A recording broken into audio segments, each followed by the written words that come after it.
Thank you so much, Dr. Steggy, and thank you to everyone here at Falvey Library, not only for today, but for helping throughout this entire project, which certainly would not have been possible without the resources here at the library, and like Dr. Steggy mentioned, the University Archives. Most especially Ms. Seibert, who really helped me track down some primary sources that I never would have been able to find on my own. And also to KERF for the VERF grant, which really helped me get a lot of research done on this project. So pictured here on this slide is John Woodruff, who competed in the 1936 Olympics. John Woodruff was 19 years old in 1936. His college track and field coach suggested that Woodruff try out for the 1936 Olympic team. When Woodruff tried out for the Olympic team, he hardly knew what the Olympic program was about. Nonetheless, he was thrilled to make the team and represent the United States. At the end of Woodruff's freshman year of college, he boarded a ship headed for the Berlin Olympics and Nazi Germany. Woodruff would return home to the United States with a gold medal in the 800-meter run.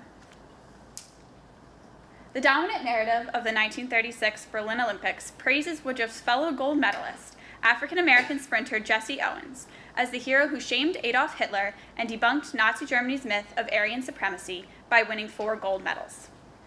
Jesse Owens is pictured here. This narrative portrays the 1936 Games as a moral battle, with the United States as the moral superior standing up to racist Nazi Germany. However, the story of the United States' role in the 1936 Olympics is far more complicated. In fact, the United States narrowly avoided a potential boycott of the Nazi-hosted Olympics. The story of the United States' involvement in the 1936 Games is the story of a fragmented U.S. society and the residual complications of American racism among the athletes. Racial tensions in the United States informed the boycott debate at all levels.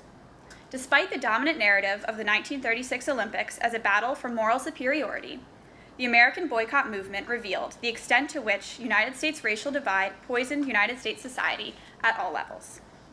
So in May of 1931, the International Olympic Committee chose the Weimar Republic to host the 1936 Games in Berlin in an effort to bring Germany back into international sports in the aftermath of World War I. When Adolf Hitler came to power in January of 1933, the controversy over Berlin as the Olympic host city began. The debate over the location of the 36 Olympics continued up until the summer of 1936, and no country came closer to boycotting the Olympics than the United States. So I want to talk about what I said, how this Olympic boycott debate was a matter of moral superiority. So pictured here, in this picture on the right, you have Avery Brundage shaking hands with Jeremiah Mahoney. Avery Brundage is on the right, and he was the president of the American Olympic Committee at the time. Jeremiah Mahoney was the president of the Amateur Athletic Union. He is on the left. So they really represent, for me, throughout the story, the two sides of the boycott debate in the United States. Avery Brundage really led the movement to go to Nazi Germany. He wanted the U.S. to participate in the Olympics, whereas Jeremiah Mahoney kind of led the boycott against participation in the Olympic Games. So both sides of the boycott debate used language that their views were morally superior, more American, and both sides also used racism in the United States in order to justify their views about racism abroad. So first I want to address this idea that both sides used this language of the U.S. being morally superior than Germany. So Avery Brundage said that it would be worse for the Nazis if the U.S. competed and the black and Jewish athletes won in Berlin. So to quote him, it would teach Germany a lesson by sending a diverse American team. Those who opposed American participation believed that participation would be an affirmation of support for the United States toward Hitler's government. The International Olympic Committee, who were one member who opposed American participation, said that the Olympic ideal can only be saved by American refusal. So it was on the job of Americans to show what was morally right and save this Olympic ideal. Both sides also used language that the other viewpoint was un-American. So Brundage would flat out say the boycott movement was un-American, whereas the other side would say our participation in the Olympics is an American question. The principles of democracy, of opportunity, of fair play, which Nazi practice disregards, are vital to every American. And that's a quote. Here I have a picture, which was a political cartoon that I found in the U.S. Holocaust Memorial Museum archives. And I think it really exemplifies this idea of moral superiority. You have the United States, Uncle Sam here, literally massive, standing up to little Adolf Hitler representing the Olympics, with all of the athletes standing behind Uncle Sam there. So American racism was also used to justify American participation. So Avery Brundage stated, "It would be impossible to compete somewhere where no one was offended."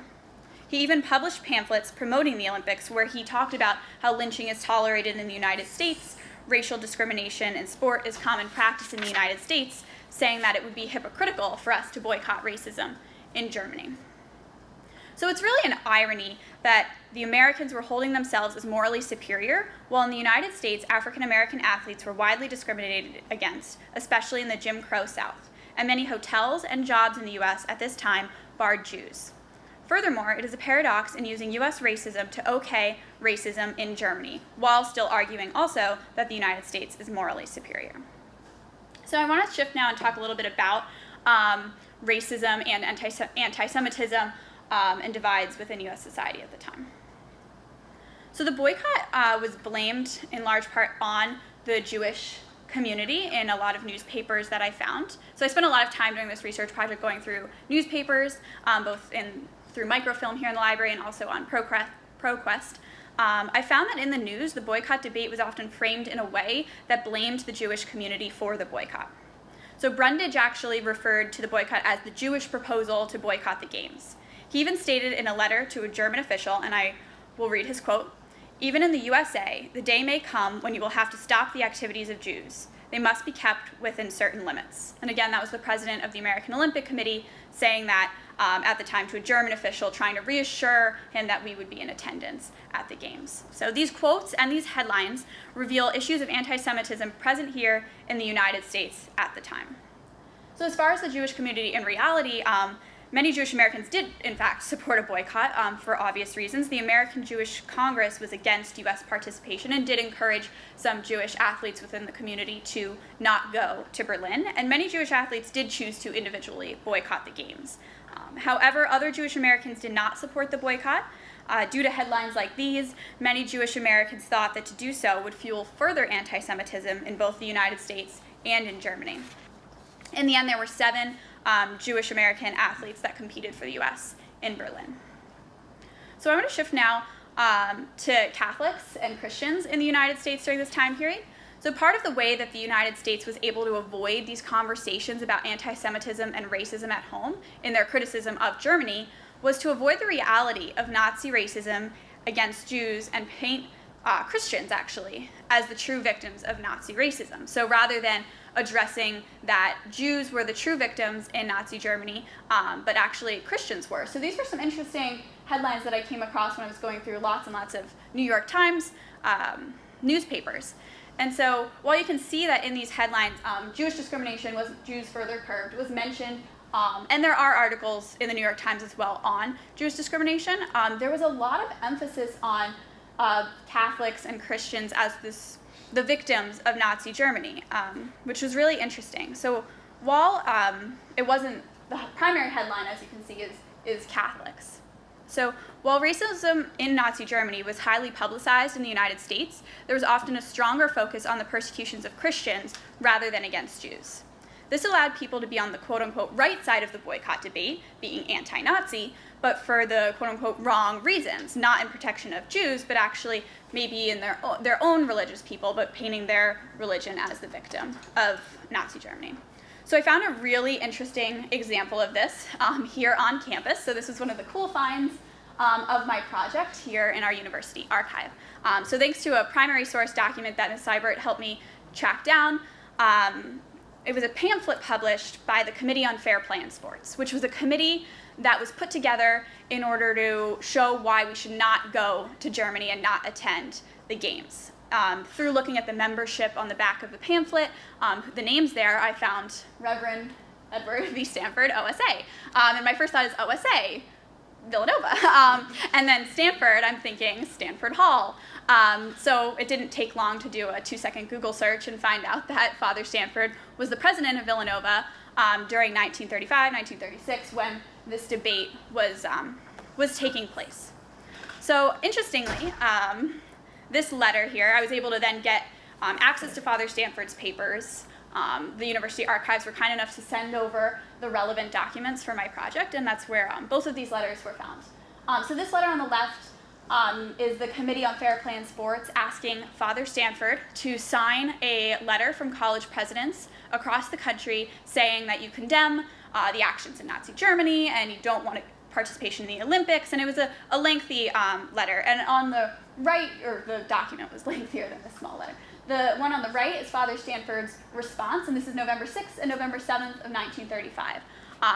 Unfortunately, Father Stanford said, no, I'm not going to sign this letter. So Father Stanford's response, he declined in the letter, stating that, and I'll read from right here so you can kind of follow along, although willing to condemn certain practices of the Nazi government, I am unwilling to condemn the government itself.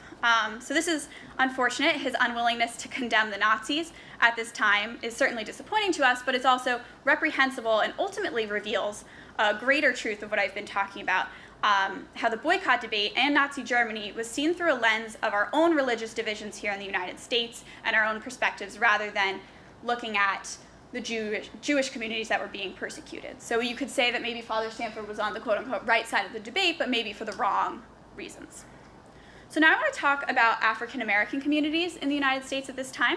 African Americans in the United States in 1935 and 36 were the most widely discriminated against group in the U.S.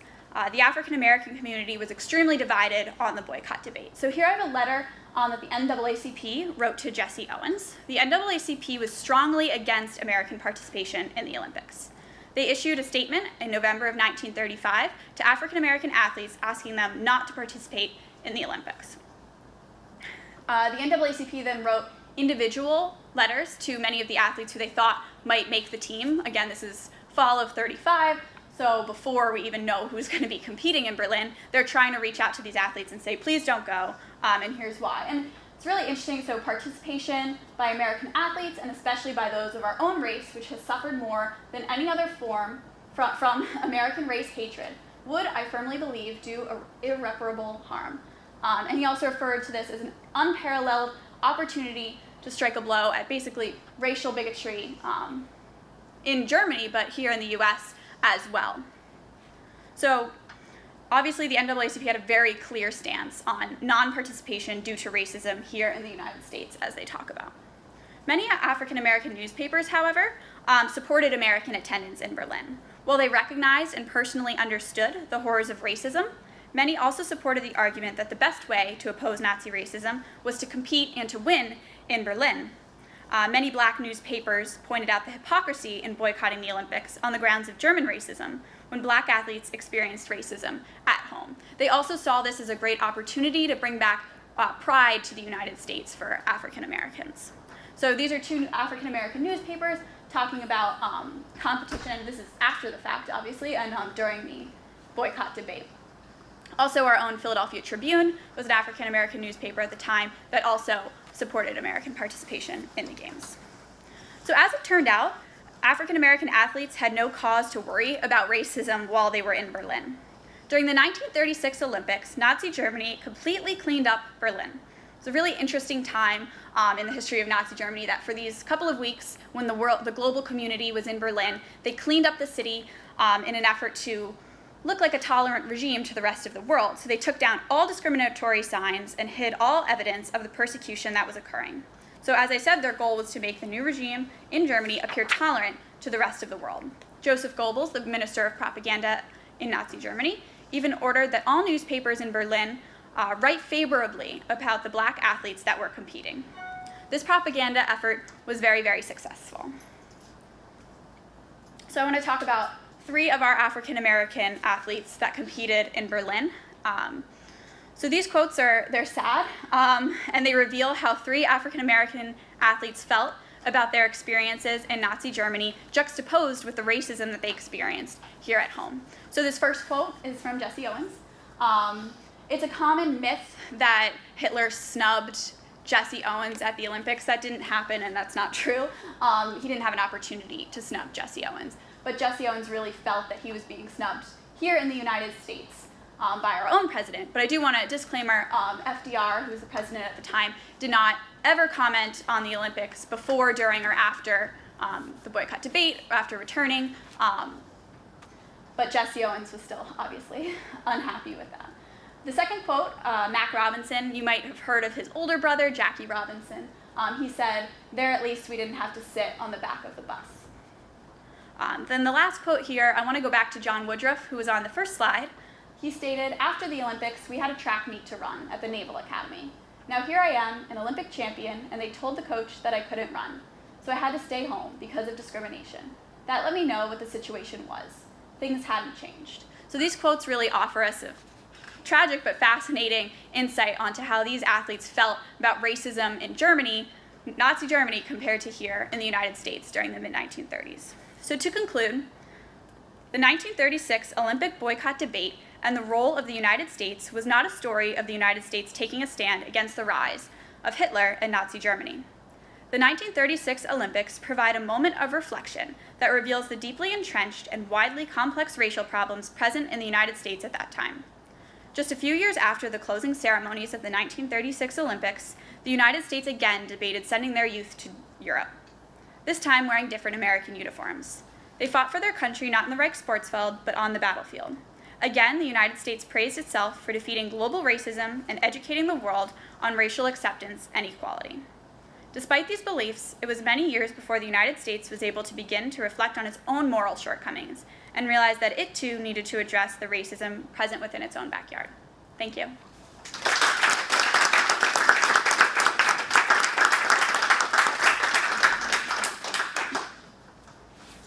Want to do questions?